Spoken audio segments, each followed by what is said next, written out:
this video, we're going to walk through creating a virtual machine in Azure. So first thing we need to do is go to portal.azure.com, log in. Once you're logged in, you can type in virtual machines, which is already on here. Select it. So we're going to go up to add over here, virtual machine. And then we're going to go with, I only have one subscription, so I'm going to go with that one. But if you had other subscriptions, you could choose which one to bill it to. And then for our resource group, everything in Azure is based off of a resource group. So let's go ahead and let's create one called virtual machines. Can't have spaces.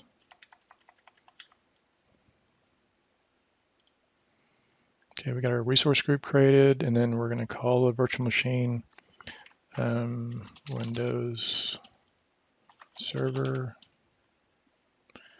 For the region, I'm going to choose something close to me, so I'm going to do South Central US. And we don't need availability options here, so we'll leave that. And then for the image, I'm going to choose Data Center 2019. And then for the size, it kind of depends on what you're going to be using the system for. So if we go to select all sizes here, this default one is a general purpose machine, 2 CPUs and 8 gigs of RAM. So we'll just go with that default. And then for administrator username, this is the username that you'll be logging into the machine. Let's call it admin.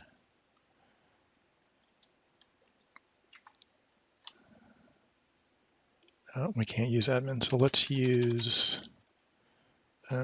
test user. Okay, we can use that one. And then for the password, just make up a password.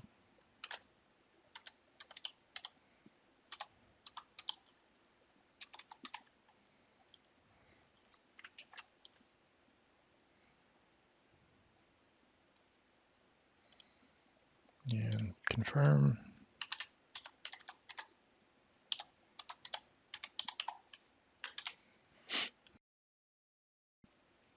Okay, and then for inbound port access, we want to leave RDP open so we can remote into it to set it up.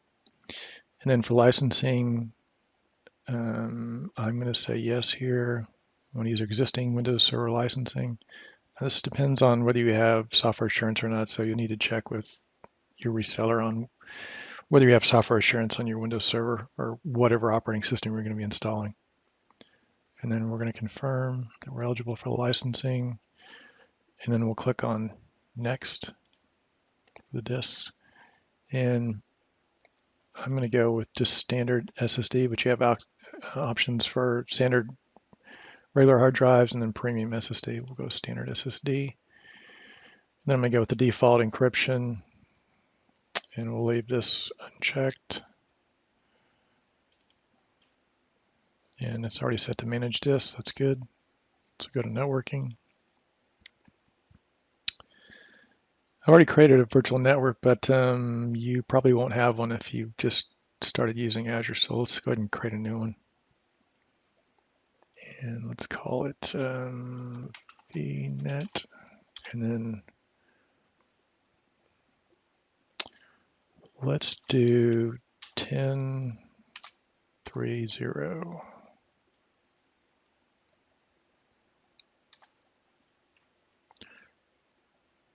I'm going to get rid of the default one. So I'm going to go ahead and type that in here. 3.0.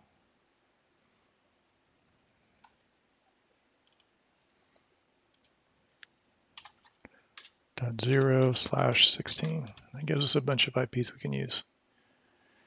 And then we need to use a subnet out of that address range. So let's, we'll call this subnet 10-3-1.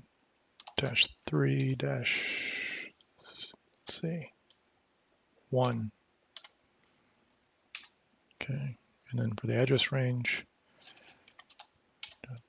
3.1.0/24. And that should give us plenty of IP addresses there, so we're going to say OK.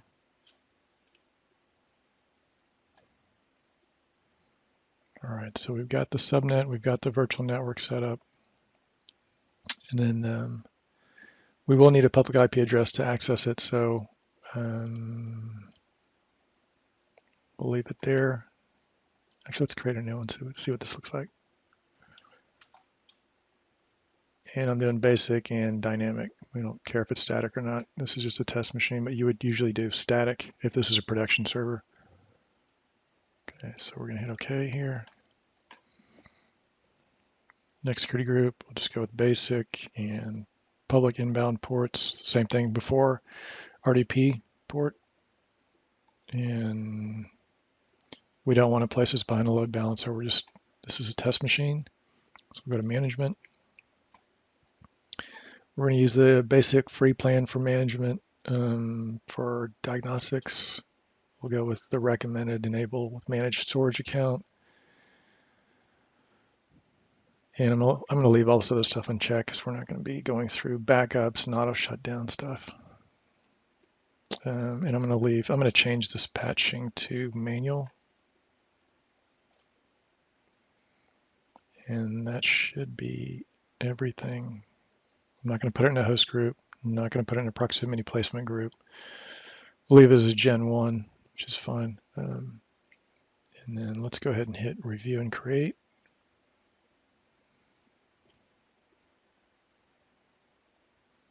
I'm going to go ahead and pause it because this does take a little while. All right, so it hasn't actually created the virtual machine, but it did come up with all the settings here, like price per hour, all the settings that we entered earlier here. Let's go through and check. Everything looks good. So now we can hit create. This part might take a few minutes. I'm going to pause it again. Okay, it's still creating the virtual machine, but it has created some of the other things that we created during the process of creating the virtual machine. It's created a default security groups, created the IP address, it's created the virtual network.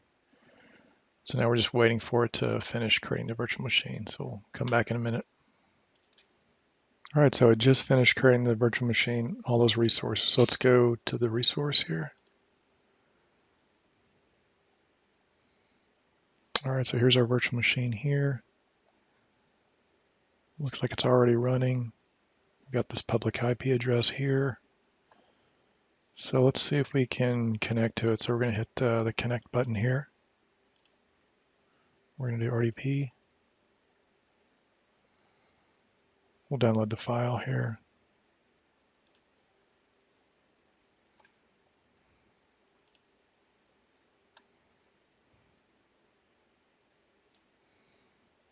Okay, let's open up the RDP file that it downloaded here.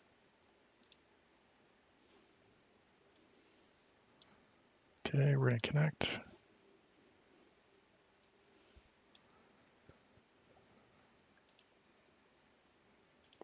We're going to use the account we set up.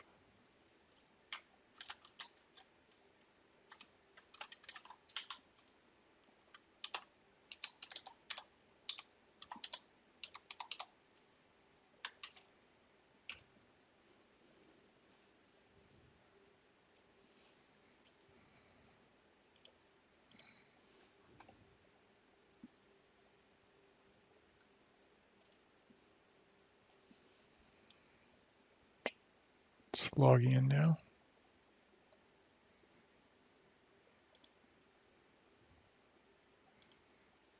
There we go, we're in. And that's how you create a virtual machine in Azure.